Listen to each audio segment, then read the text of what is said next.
ప్రముఖ శైవ క్షేత్రమైన శ్రీ మల్లికార్జున దేవస్థానం భక్తులతో కిటకిటలాడుతోంది. ప్రతి ఏటా సంక్రాంతి తర్వాత వచ్చే మొదటి ఆదివారంతో బ్రహ్మోత్సవాలు ప్రారంభమవుతాయి. ఈ మొదటి వారాన్నే పట్నం వారంగా పిలుస్తారు.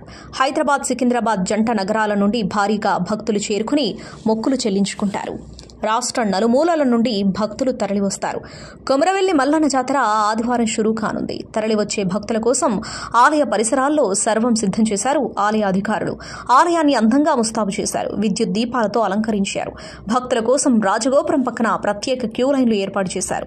వాటిపై చలువ పందిళ్లు వేయించారు. కొత్తగా నిర్మించిన ప్రసాదాల విక్రయం, ఆర్జిత సేవల రసీదుల అందచేత కేంద్రం వద్ద క్యూ లైన్లను నిర్మించారు. బ్రహ్మోత్సవాల సందర్భంగా ఆలయ వర్గాలు ప్రత్యేకంగా ఏర్పాట్లు చేపట్టాయి. రాజగోపురం పక్కనే తాత్కాలిక క్యూ లైన్లు ఏర్పాటు చేశారు. చలువ పందిళ్లు వేయించారు. 4 చోట్ల స్నానాలకు షవర్లు, 3 చోట్ల సులభ కాంప్లెక్స్లు అందుబాటులోకి తీసుకొచ్చారు. ఎప్పటికప్పుడు శుభ్రం చేసేందుకు ఆలయానికి చెందిన 105 మందితో పాటు మరో 40 మందిని తాత్కాలిక సిబ్బందిగా నియమించారు. 70,000కు పైగా లడ్డూ ప్రసాదాలు సిద్ధం చేసి ఉంచారు. జాతరలో బందోబస్తు నిమిత్తం ప్రత్యేకంగా కంట్రోల్ గదిని అందుబాటులోకి తీసుకొచ్చారు. ఇక్కడి నుంచి అధికారుల పర్యవేక్షణ ఉంటుందని, నిరంతరం నిఘా కోసం సీసీ కెమెరాలు 92, అదనపు డీసీపీలు 2, ఏసీపీలు 4, సీఐలు 14 మంది, ఎస్ఐలు 28 మంది, హెడ్ కానిస్టేబుల్ 462 మంది పోలీసులు తమ విధులను నిర్వహించనున్నారు.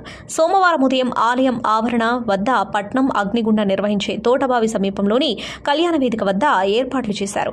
జాతరలో తొలి అంకమైన పట్నం వారానికి 1,50,000 మంది భక్తులు వస్తారని ఆలయ వర్గాలు అంచనా వేస్తున్నాయి.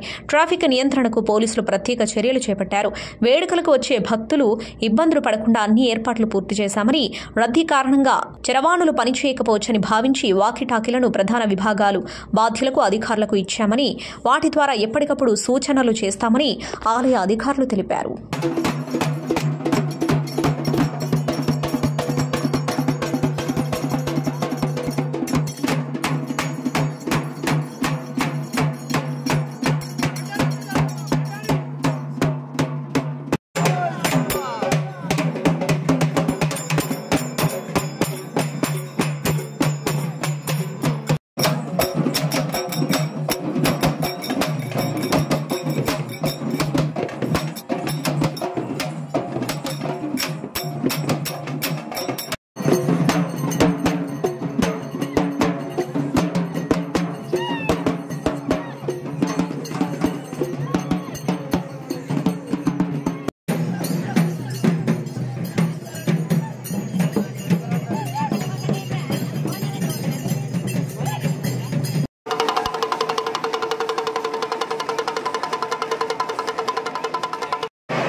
Hi everybody, this is Kiriti Damaraju.